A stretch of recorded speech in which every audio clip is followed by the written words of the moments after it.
criminal sexual abuse are all lies. The singer spoke with Gayle for nearly 80 minutes yesterday. He strongly denied having sex with underage girls or doing anything illegal. And Bianna, he wants people to talk about it. In this interview that you'll see only here on CBS This Morning, we also asked Kelly about his rough childhood and his story of surviving years of sexual abuse. He also discussed how the allegations against him could affect his personal life and his career. Do you still expect people to buy your music? How do you think your music should sit with people? Absolutely, I think they should. Although a lot of them may not, but like I said, I'm really not fighting for my career here. I'm fighting for my rights, and I'm fighting to have a relationship with my kids most of all, more than anything. I want a relationship with my kids because I've missed a lot of years of their life. They love me. I love them. And they want a relationship with you, I believe? bet you they do. Yeah. I bet my breath on it, you know? But they're pressured, and I get it. They're pressured, so I get it. But I believe that's going to change in due time. You have daughters. If your daughters called you and said that somebody is doing to them what the allegations are about you, would you be okay with that? Let me tell you something. I'll be up in that mother, everything up. I had to bleep myself, but I would be everything if your daughters up. Came to you and said, look, this guy is doing to me what the allegations are against you. Then I would have to arrest myself after I did what I had to do. You've been very candid that you are a sexual abuse survivor yourself. You've talked very candidly that you were molested from the ages of 7 to 13, 14. How do you think that has affected you? It hasn't affected me at all. I mean, it has affected me in a way, though. Yeah. It affected me in this way. Anything that I've been through, that or any struggles I've had in my past has affected my music. It has, Has it affected your behavior? Absolutely not.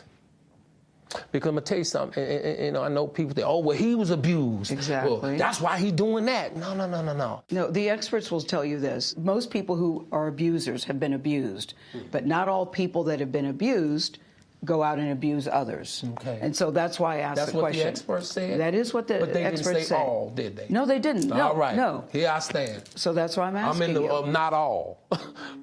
I'm in the not all, okay? But they also didn't say when you're R. Kelly, okay, and you're famous and your name is ringing 25 million times a day all over the world, okay, of people trying to get money from you, okay, and they're using your past. They're using the past allegations, the past case that he beat to link it on to that, okay? They're using that. When you say that you need help, do you think you need to go to therapy? Have you been to therapy? Absolutely. At this point, I'm definitely talking about that. About going? Oh, absolutely. Yeah. It seems like, some could say you might seem out of touch to a lot of people. What do you mean? Well, I mean, your perception of the charges against you. I know it's your side and it's your story, but you have a different perception that most of the world has about you. No, I have a truth. People have perception. People have their perception. I have truth. Do you think you're invincible? Oh, absolutely not. I just think I'm human. Well, Jericka Duncan joins us at the table. You've covered these allegations and the stories against him. You've talked to some of the victims and their families. Correct. How do you think this interview is going to resonate in the court of public opinion? In the court, he's very adamant about his position. And I think the fact that, first of all, great job to you and the crew that were able to book this interview, because I don't think anybody expected to hear from R. Kelly. I didn't expect to hear from R. Kelly. You have a man of that magnitude, celebrity, deciding to sit down while he's actually facing felony charges that could land him in prison for up to 70 years, and he decided to give his side. Of course, we did want to hear it, but I think when you look at social media and on Twitter, he doesn't have a lot of support. I think there are people who will say, oh, this is what I'm saying, the girls were lying or what have you, but by and large, what I'm hearing and what I'm seeing is not a lot of people have sympathy for him. And even from some of the victims, the alleged victims, Jerhonda Pace, she was featured in that docuseries and said that she met R. Kelly after he was acquitted and then started a sexual relationship with him when she was 16 years old. So she said on Twitter, I did not see R. Kelly, I didn't see my abuser. What I saw was a man that needs help. When you've been doing wrong for decades, she said, and the people around you make you feel that your actions are right, you tend to believe that you're doing no wrong. And then we also got a statement from Sparkle. Sparkle is Yes. the artist that R. Kelly used to work with. She was also featured in the docuseries. She plays a bigger role in this huge narrative because she was one of the first to speak out. She's the one that identified her niece as the one in that first video where he was charged with child pornography. Because her niece was 13, 14 at the time. Correct. Right? And she said this was the niece. Of course, he was acquitted. She didn't say it was her. The parents didn't say it was her. But Sparkle said the interview is continued display of Robert's entertain at all costs mentality. She said, with arrogance and a lack of accountability, I'm praying for their safe return back to their families in reference to the girls. I agree with what Geronda said. I think he needs help. I think that as we were sitting there, I felt that he became very emotional several times. That wasn't just, you've seen some of the outbursts, but he became very, very emotional many, many times during the interview. And I actually think that he needs help. I thought in some ways we were seeing a breakdown right before our eyes. He composed himself and came back because he does want people to hear him. But he does think the world is out to get him and everybody is lying. And that's just, and I said after a while, Robert, how can everybody be lying except you? What makes you either so special or what makes you so unlikable that all these women would come out against you? And let's remind everybody just how many women have accused him of abuse and misconduct. Well, there were 7 in that docuseries, but there were about 50 people in total who talked about things that they may have seen, Yes, not in his inner necessarily circle. abused by him, but there was a young lady who said she claimed she saw him having sex with Aaliyah. Yes. He didn't talk about that. Aaliyah, the artist who he allegedly married when she was 15 years old, and later passed away. But it was fascinating. That was a remarkable interview. And I think everyone is just so shocked that it went on for so long. I mean, if you look at prior interviews where he's left, when it goes too deep, he gets up and he leaves. But you were able to keep him in that chair, and he did compose himself, and he continued because to talk. he said, I've been silent for too long while people are saying all these things about me. I want people to hear from my own mouth. Right. And in the end, he said, thank you for giving me the platform to say this. We even asked, do you want to take a break? Do you want some tissue? No, leave me alone. Just let me talk.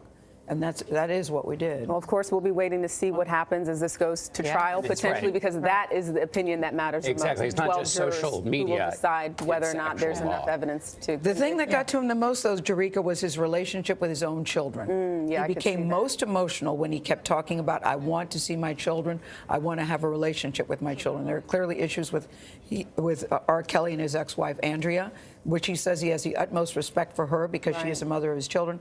But that's what got to him the most, talking about his own children. And it's worth noting we likely wouldn't even be here having this discussion if it wasn't for that docuseries.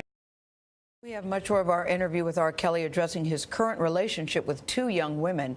23-year-old Joycelyn Savage and 21-year-old Azriel Clary live with him at his Chicago home. Their parents believe that the 52-year-old R&B singer has brainwashed their daughters. The Clarys' attorney released a statement calling Kelly a liar, manipulator, and sociopath. Later this morning, Savage's parents plan to hold a news conference addressing our interview. But here's what Kelly told us about the 2 young women. What is your relationship with them? I love them, and it's like they're my girlfriends. It's like, we have a relationship. It's real.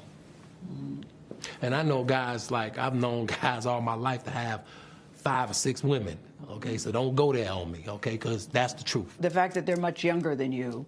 I don't look at much younger than me. I just look at legal.